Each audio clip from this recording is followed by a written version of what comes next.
राहुल देशमुख यांच्या 53व्या वाढदिवसानिमित्त मी मनापासून त्याला पक्षाच्या वतीनं आणि सर्व पदाधिकाऱ्यांच्या वतीनं मी त्यांना मनापासून शुभेच्छा देतो. या शहरातला चेहरा पुढे बदलण्याचं काम देशमुख कुटुंबाने केलेलं आहे.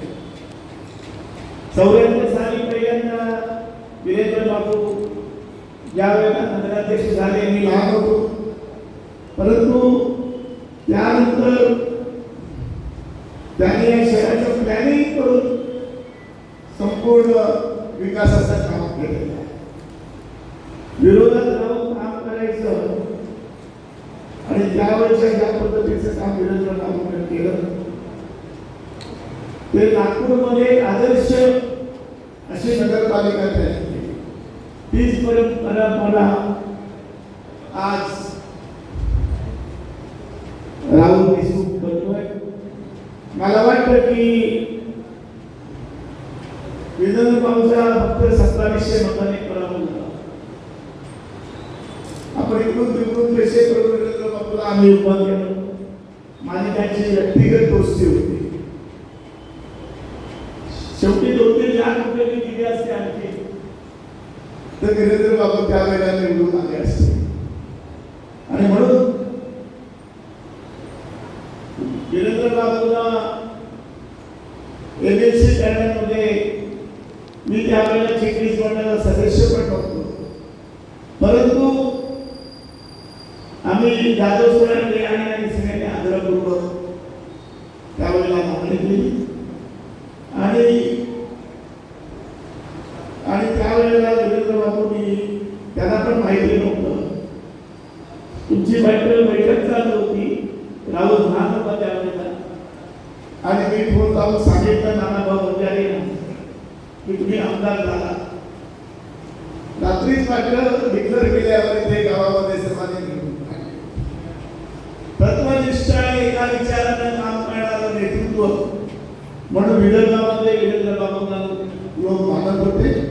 आणि या शहराचा त्यावेळेचा जो गरीब माणूस आहे, दलित आहे, जो बहुजन समाजाचं राजकारण खऱ्या अर्थानं पुढे नेण्याचा त्याचा विचार आहे, ते ठामपणे या देशमुख कुटुंबाने या ठिकाणी केलेलं आहे. आणि म्हणून या ठिकाणी दाखवताना उशिरा येतो, तुम्ही येतो, पण आज जी टीम तुम्ही केलेली आहे, कारण महाराष्ट्रामध्ये सगळीकडे आपला पराभव झाला, राष्ट्रवादीवाद्यांचा पण पराभव झाला. ज्या पद्धतीचं राजकारण साम्राज्य बीजेपीवाले करत आहे ते बघितलं असताना त्या कठीण परिस्थितीमध्ये तुम्ही नगरपालिका आणली. मी तुमचं जरूर अभिनंदन राहुल सर, जरूर अभिनंदन करेन. अलिबाग आणि फक्त विरोधी पक्षाच्या 5-6 नगरपालिका ध्यानात आल्या. त्याच्यामध्ये अलिबाग आणि आपण ही नगरपालिका त्यावेळेला ठेवली. पण मी तुम्हाला सांगतो, आज मी पहिल्यापासून बोलत होतो, हे दिवस काय राहत नाही, दिवस बदलत असतात. आणि आज आपल्याला बघता या देशामध्ये चाललेल्या सगळे नाराज झाले होते, रायगडमध्ये पण नाराज झाले होते, परंतु आज जे वातावरण देशामध्ये आहे आणि इंडिया आघाडीचा एक सदस्य म्हणून मी प्रत्येक बैठकीला जातो, तिथे आपल्या पद्धतीने शेका पक्षाची भूमिका मांडतो. आणि मांडत असताना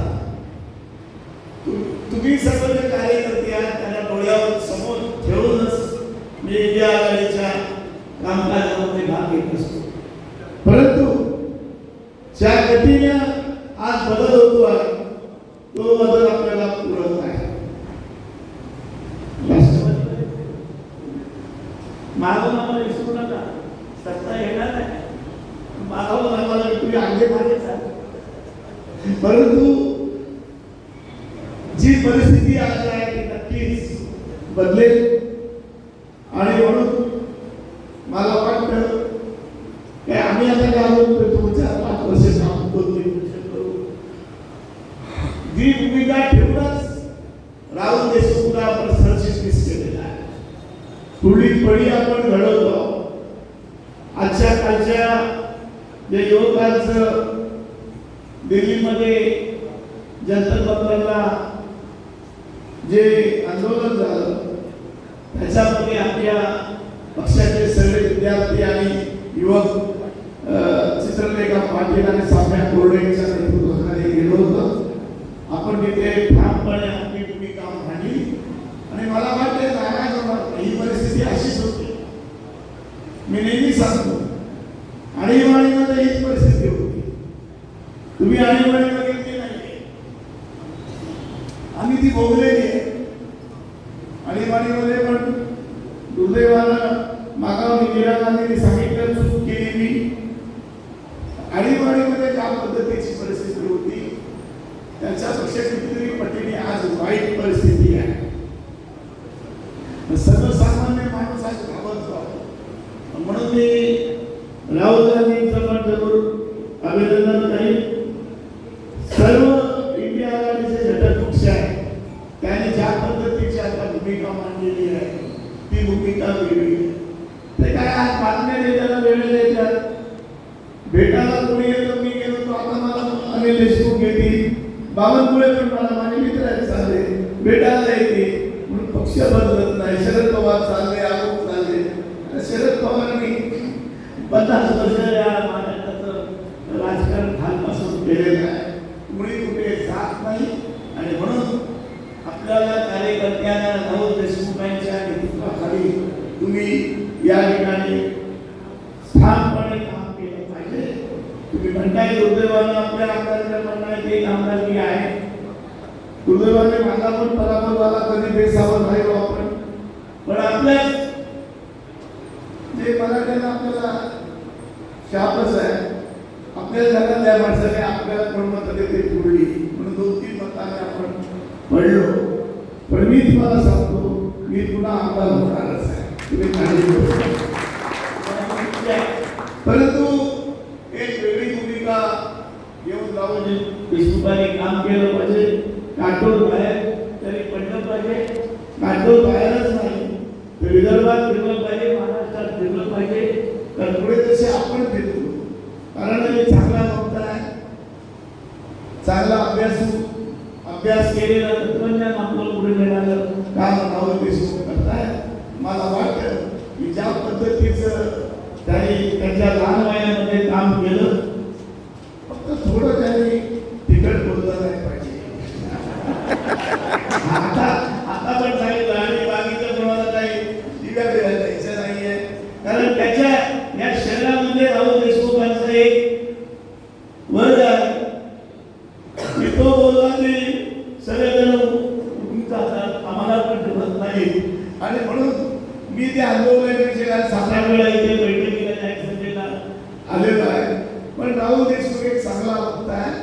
पण निश्चितपणे तुम्ही जे प्रेम केलेला आणि तुम्ही जे सातत्याने निष्ठापूर्वक आज राहुल देशमुख कुटुंब आणि शेका पक्षाच्या पाठीमागे राहिला ते आम्ही कदापि विसरणार नाही. आणि तुमचं चीज आपले पण दिवस चांगले, काळजी करू नका. आपले पण बीजेपीचे 2 होते ते आपल्याकडे यायचे.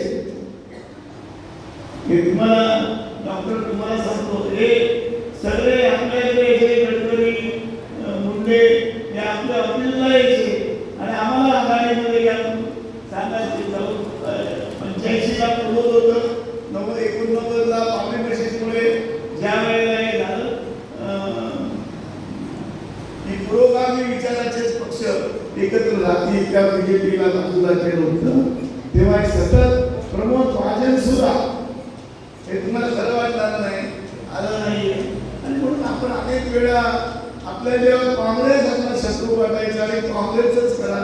पण जुने लोक जे आहेत म्हणजे जे काका बिका आहेत, अरे तुम्ही बीजेपी बरोबर जाऊन नका, बीजेपी बरोबर काही काका सांगायचे तुमच्या काका बरोबर होते. परंतु मला वाटतं की मी ते आल्यानंतर मी निश्चितपणे सांगतो 3 महिन्यांनी मी एकदा नक्की सांगतो 3 महिन्यांनी नक्की आपण करू. आणि मी एक तुम्हाला आश्वासन दिलेलं आहे ते बाकीचं आलं होतं पेपरला, संत्र्याच्या हे नाहीये.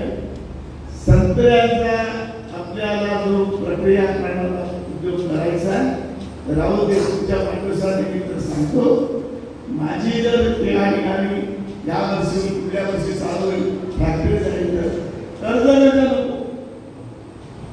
आपणच फॅक्टरी काढू आणि ती चालवली पाहिजे. प्रत्येक काही फॅक्टरी ज्या वेळेला तुमच्या ताब्यात येईल त्यावेळेला तुम्ही ती पुढे चालवण्यासाठी चांगले लोक, नाना सारखे लोक पाहिजे. ते त्यासारखे लोक तुम्ही तिथे ठेवले पाहिजे. ऑपरेशन करायला आपल्याला नक्की बदल होईल आणि त्या पद्धतीचं काम मी पुनरुच्चार करतोय. या सभागृहामध्ये मी बोललेलो आहे की आणि मला तसं प्रयत्न पण चालू आहे, परंतु या युद्धामुळे, अमेरिकेच्या युद्धामुळे जो माझा प्रोजेक्ट आहे तो पुढे गेला. कारण अजून पण काही अर्थव्यवस्था बरोबर झाली नाहीये, परंतु आताच फोन करताना येताना काटूरमध्ये शिरत असताना मला फोन आला, दुबई काम होते आपलं आणि झालेलं आहे. म्हणजे जे इन्व्हेस्टमेंट द्यायची आहे किंवा आणायची आहे त्याच्यासाठी वेगळ्या गोष्टी आहे. आणि म्हणून कारण मी लहान होतो, दत्ता पाटील वगैरे आमदार होते, गणपतराव देशमुख, जी पाटील, तेव्हापासून आम्ही हाऊसमध्ये यायचो, प्रेस गॅलरीची वरती बसायचो. मी पत्रकार पण आहे थोडा, आणि त्याच्यामुळे त्यापासून संत्र काढायला बघतो. आमदार आपले होते दुसरे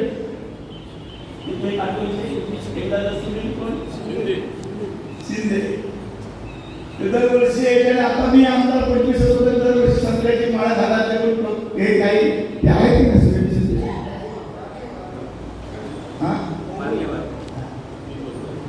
त्यांना पण काही जमलं नाहीये. मला वाटतं की या ठिकाणी माझ्या आणि वेगवेगळ्याची एकदम दोस्ती होती, त्याला एक करताना पण वेगळ्या तऱ्हेने आहे. आणि म्हणून माझ्याबरोबर दादागिरीच करतो. राहुल बोलताना माझ्याबरोबर दादागिरीच बोलतो, हे झालंच पाहिजे, केलंच पाहिजे, कारण त्याचा अधिकार आहे. म्हणून मला वाटतं की ज्या उद्देशाने तुम्ही काम करता, या शहरातला दलित, या शहरातला कुणबी, या शहरातला तेली समाज, मी मला आठवतं मला किती टक्के कोण किती आहे नाही, हा संपूर्णपणे नाना आणि वीरेंद्र बाबूच्या पाठीमागे. आणि तीच मला अजून अभिमान का वाटतो, तर तुम्ही लोक त्याच गतीनं आणि त्याच पद्धतीने आता तुम्ही काम ठेवलेलं आहात. आणि म्हणून तसेच लोक निष्ठा ही महत्वाची आहे आणि एका पक्षात राहणं हे महत्वाचं आहे. आणि ते तुम्ही केलेलं म्हणून निश्चितपणे होईल. आज न उद्या आपले दिवस येतील, तुम्ही काळजी करू नका. वेगळ्या तऱ्हेचं आपण काम आम्ही पण करतो, मला पण काही गरज नाही. तुम्ही आलेल्याच माझ्याकडे सगळं बघितलेलं आहे. राजकारण काय आपला धंदा ते काय हे आमचं तत्वज्ञान विवेक बाबूचं आणि आमचं तत्वज्ञान राहुलजी पुढच्या आयुष्यात चालवावं अशी माझी अपेक्षा ही या पद्धतीचं काम करायला पाहिजे. आणि म्हणून वेगळ्या पद्धतीचे तत्वज्ञान घेऊन आम्ही काम केलो. मी 25 वर्ष आमदार होतो, 25 वर्षात तरी आमदारचा पगार पण घेतला. मी गरीबाला देऊन टाकतो. मला काय करायचं आहे राजकारण हे वेगळ्या कुठली पत्ती नाही. आता आपली बँक देशामध्ये 1 नंबरची आहे. ही DCC बँकांमध्ये आपली बँक एका तुम्ही आले असेल काही काही बाबा तुम्ही बघितलेली आहे, परंतु आपण तिथे आपल्या तिथे डायरेक्टर मीच वापरलेले डायरेक्टर आणि घरी कोणी वापरत हे तत्वज्ञान आपल्या पक्षाचं आहे. आपली बांधिलकी गरिबाबरोबर आहे, आपली बांधिलकी कष्टकऱ्याबरोबर आहे आणि त्या बांधिलकीमध्ये आपल्याला कुठेही डाग लागेल नाही हे बघण्याचं काम आपण केलेलं आहे. आज एकोणीस आपण केलं. आपण एक क्षण सुद्धा विधिमंडळामध्ये भोकळे झालेला नाही. पूर्ण वेळ बसताना मी एक सदस्य होतो. तर त्या पद्धतीचं काम पुढे तुम्ही पण चालवा. तुमची चांगली टीम आहे. चांगली टीम आल्यानंतर बघतो सगळे आहे तसे मी काय येतो वेगळे बदलले नाही हे सोडतो हे पण आपल्याच ते सोडून कोणी बदलले पण आपल्याकडे ना अनिल बाबू पण आपल्याला सोडून जाणार नाही. अनिल बाबू पण आपल्याला करणार. त्यांना पण त्यांच्या केलेले आहे. ती माझी जबाबदारी आहे. त्यांचे आपले व्यक्तिगत चांगले माझे मैत्री आहे आणि त्यामुळे याच्याकडे आपल्याला पुढे कोणत्याही परिस्थितीत इथे बाहेरचा येऊन नगर आमदार होतो हे तुम्हाला कमीपणा वाटत नाही, तुम्हाला कमीपणा वाटत नाही, मला वाटतो. तुम्हाला तुमचं काय म्हणणं माहिती नाही.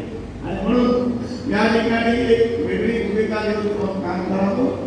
राहुलला भरपूर अजून काम करायचं आहे, राज्य पातळीवर काम करायचं आहे आणि त्या दृष्टिकोनातून मुद्दाम या ठिकाणी आलो. आणि मी सांगतो आपण पुढल्या 2-3 महिन्यामध्ये मी पुन्हा येतो इथे, आपण चर्चा करू. चर्चा असणारी मीटिंग काय आपण चर्चा करू आणि याला जे मी आश्वासित केले तुम्हाला त्या पद्धतीचं पुढे आपण काम करू. राहुलला पुढल्या आयुष्यामध्ये चांगलं आयुष्य मिळो.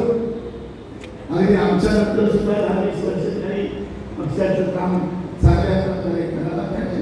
मी पण 72 वर्षाचा झालेला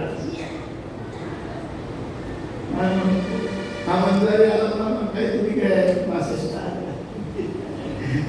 मी पण 62 वर्षाचा झालं, 72 वर्षाचा झालेला आहे.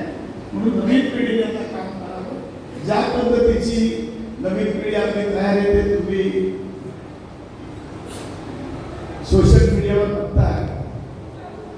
आज मी 50 मुलं निवडलेली आहे इतक्या अलिबाग तालुक्यातील की जी साम्यासारखी चित्रलेखासारखी मानसी आमची म्हात्रेसारखी यांना आपण पुढे तयार करतो. मला आशा आहे तुमच्याकडून काटोलमध्ये आपली तशी टीम तयार होऊ शकते. तुमची मीडिया पण फक्त मला माहिती नाही, पण तुमचे मीडियाचं काम तुमचं काटोलचं चांगलं आहे म्हणतो त्याप्रमाणे.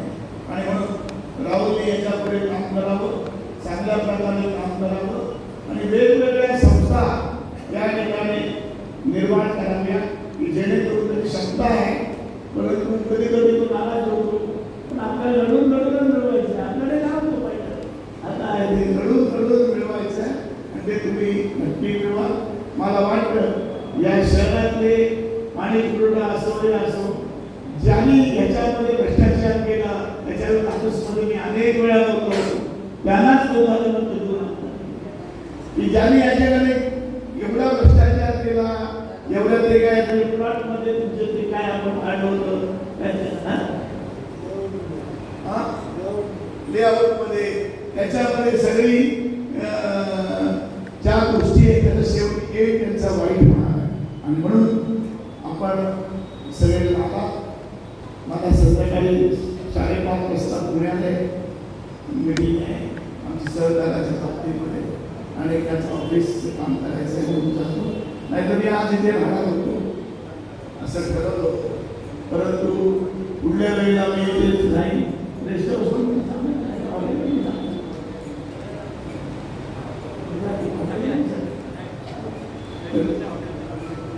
मला वाटते मी दुसरं सांगतो. मी सगळं आता येतानाच गाडीत बोलतो बंधारी होता इथे आपल्याला एक अभ्यास शिबिर लावून घ्यायचं 100 तरुणांचं.